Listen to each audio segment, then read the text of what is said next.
Hello. Welcome to a live reading of our debuting playwright, Shyanne Duquette, and her play, Stay in the Tent. My name is Isabella Dorillo, and I will be facilitating this reading and reading the stage directions. Yes, Shyanne, please introduce yourself. Hi there. I am Shyanne Duquette, and I am the playwright of this little ditty. My pronouns are she, her, or they, them. And yeah. Amazing. I'm so excited to get started. Yes. And these are our folks who are reading for us. So please introduce yourself. Hi, my name is Lara Roda, and today I'll be reading for Eli. I'm Alex Cameron, and I will be playing Taylor. Sorry, Alex. My name good. is Larissah Lashley. My pronouns are she, her, and I will be reading for Mac. Hi, I'm PhLin Hackborn, pronouns they, them, and I'll be reading Tom. Hello, I'm Alice Wordsworth. My pronouns are she, her, and I will be reading for Aaron. Amazing. Wonderful. So without further ado, we will get started. Stay in the Tent by Shyanne Duquette. In a tent, everyone is asleep. We hear someone's music through their earphones. Someone is very restless. Maybe there's a snacker or two. It's dark. There is a mix of cushions and cots. Eli is beside Taylor with Mac on the other side. There is one empty sleeping bag on a pile of blankets. An owl howls. Eli is agitated. Another owl. Eli flips sides and covers their head with a pillow. Again, another owl, louder and closer. Eli sits up. Another owl and wrestling. Mac. Wrestling, more animal sounds. Mac. Psst. Mac. Eli reaches into their sleeping bag and throws the sock at Mac's body. This does nothing. Eli tries to reach Mac under / on top of Taylor without waking them up. Mac. Mac. Hey, do you hear that? Hey, Earth to Mac. What? There's a thing out there.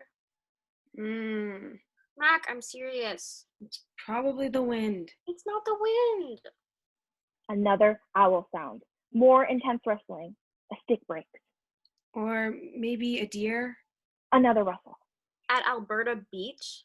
Rustle. Mac sits up, and so does Eli. Have you checked out there? Alone? I mean, I could, but Deschamps prefers us to be in the buddy system. I mean, I would, but I didn't even think of it. You could look now. Now? Owl sound. More breaks of sticks. Taylor's earphone music lowers. Honestly, listen, I took off my pants, and it's such a hassle to put them on again. Why'd you take off your pants? I don't like being restricted. Also, I sweat a lot. A lot. I have some medication coming in to help regulate it, but it is what it is. Jesus Christ, you're both pansies. Taylor stops the music, unzips their sleeping bag, and starts to get bundled to check outside. Oh, hey, Taylor. I thought you were asleep. There's more rustling outside. We start to hear footsteps and sticks breaking closer and closer to the tent. What's that? It sounds like something's coming. Yeah, Taylor, you should check it out. Yeah, fine. Just wait a second. Taylor gets something to defend themselves, should need be. As they do this, they notice the empty sleeping bag. Where'd that guy go? I don't know. Do you think maybe it could be him coming back? They hear it getting closer and closer. Sticks breaking, rustling. Then it stops. Tom? We hear nothing, then rustling. Something is getting closer to the tent. Everything stops. Do you think it's gone? Something starts rubbing on the side of the tent. Hello? Something starts rattling the tent, first from one side, then the other. Eli hides in their sleeping bag. Mac starts to get up. Maybe it's just Deschamps coming to check on us? Mac motions to Eli to shut it. The rustling comes around to the front of the tent. Mac and Taylor square up. The zipper starts to open and stops. Taylor goes towards it. Is anyone out there? Taylor goes to open the zipper. Aaron and Tom yell and jump out at him. Taylor jumps back. Aaron and Tom start laughing. Holy shit, fuck you. What? Did you piss yourself or something? We got you good. Tom moves to come in. Taylor is in the way. We're just playing with you. Just jokes. Just jokes, right. Taylor moves. Tom enters. Eli turns on a camping lantern that lights up the stage. You got me good. We're cool, but we're not even. Consider this war des champs. Do we really want to make this a thing? Like, I don't know, might get old quick. You're only saying that because you almost pissed yourself. No. Can I come in? Either get in or get out. Mosquitoes are coming in. Aaron enters the tent. Where's Deschamps? Senior. Deschamps is hammered. Did you not see how he was sucking back that hot chocolate? Did he really drink as a senior patrol leader? Deschamps is always 3 sheets to the wind. He's a cool uncle, but I was surprised when he wanted to become a scout leader. He likes his whiskey a lot. Then I found out Brandy was pregnant, and then it made sense. I think we're his free trial or something. I thought I smelled something, but I assumed it was like cologne. He drinks whiskey and hot chocolate. It's all guide leader Karen could talk about on the way back to our site. Did you see the way he was staggering and just reeked like a bar? Can't say I'm surprised. We would never even consider someone like that to be a leader with our organization. He wasn't that obvious, but I mean, even a little obvious is too obvious. He's a good guy. Trust. Well, for the most part. I've only known him a few years. Deschamps is not reflective of the Scouts organization. Our old leader was leagues above this chug. Fucking too far, Taylor. Chill. I don't think he seems bad at all. I mean, I guess if I was 30 and had to hang out with a bunch of teens, I'd drink too. Whatever. Why is she here? Always right to business with this one. Can we just talk, catch up, connect? Aaron has an offer for us. What kind of an offer? A few guides and I are sick of the cookie-pushing lifestyle. They make us work for hours only sustained on cookies with no breaks. We're sick of the superstore shuffle, to put it simply, and we want in. You and a few guides. Once she noticed how small our troop was, I told her about the transition and how most of the other scouts left once the old leader left. It was her idea. I took pity. I'm a bleeding heart, really. Really? We're recruiting Girl Guides. It's virtually the same company. Connected Barley. Robert Baden-Powell founded Scouts way before his idea was hijacked by his sister. Agnes came and opened it up to everyone. You're very bitter about the Scouts Girl Guide lore.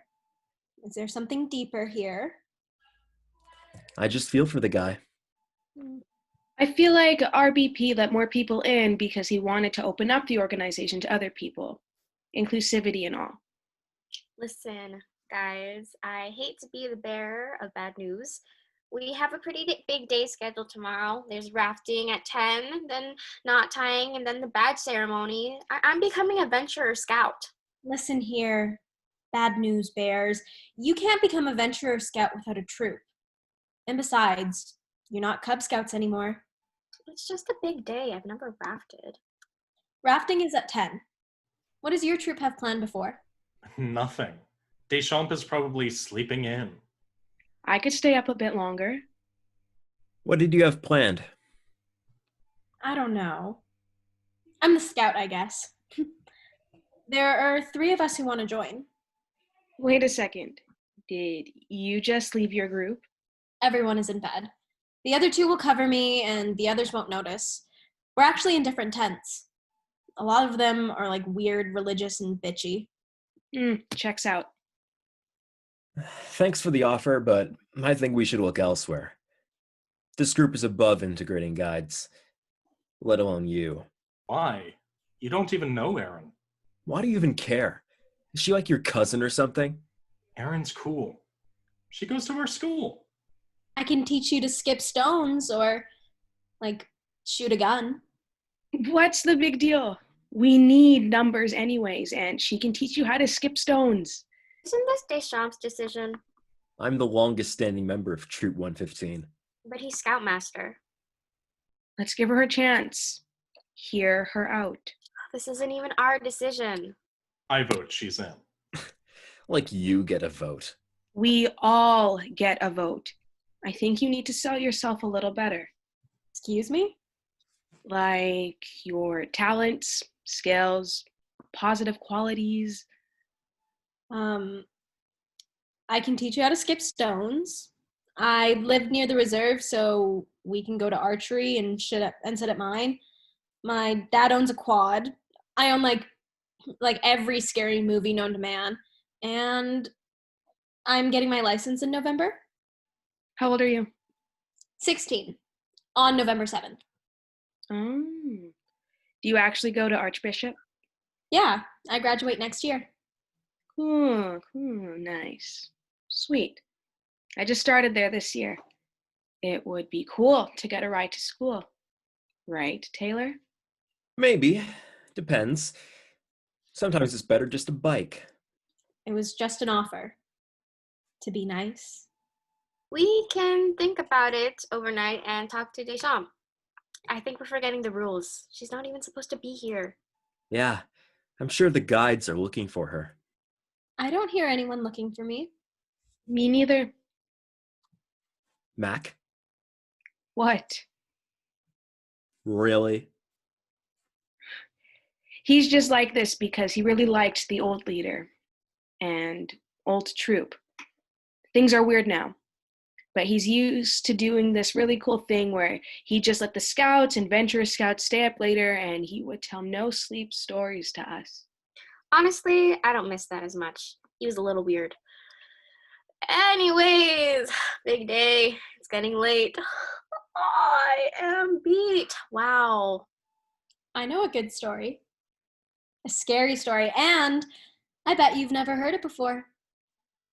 If I tell you the story, and it scares you, or you get creeped out, you have to at least meet the other two guides.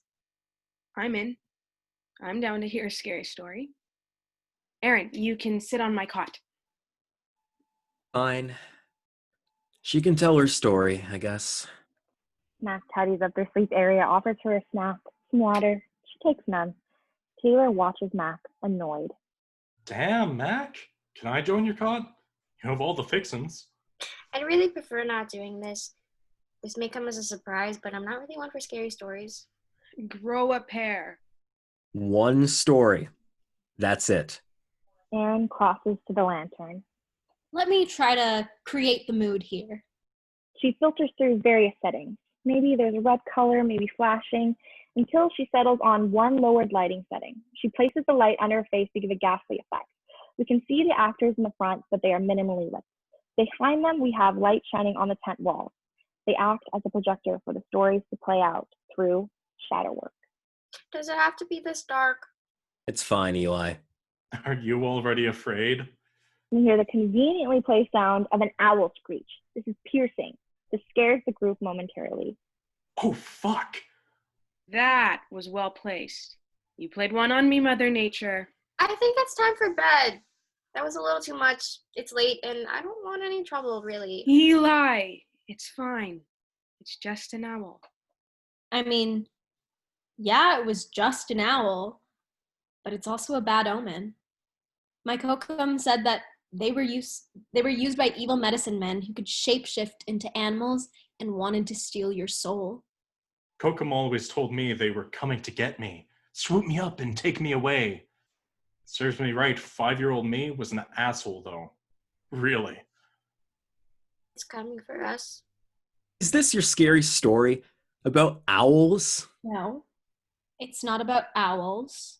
Does anyone else think they can hear flapping coming closer? They unzip the closest tent hole to them and peer through the mesh. I don't see anything. You're letting in the cold, dipshit. I mean, they're owls. They come from above. Eli goes back to his cot. Aaron goes to close the mesh. So, you've probably felt like you've heard them all. Stories about dolls and dead dogs and clowns and escaped prisoners. But this story is a little different. This story can only be told when there is snow on the ground and it is cold. I'm not even sure if I should tell this story right now. They say the more you speak about these sorts of things, the more power it gets. I think I know where this is going. Are you sure it's safe? I'm not sure. Maybe we should go to bed. I'm invested. Go ahead.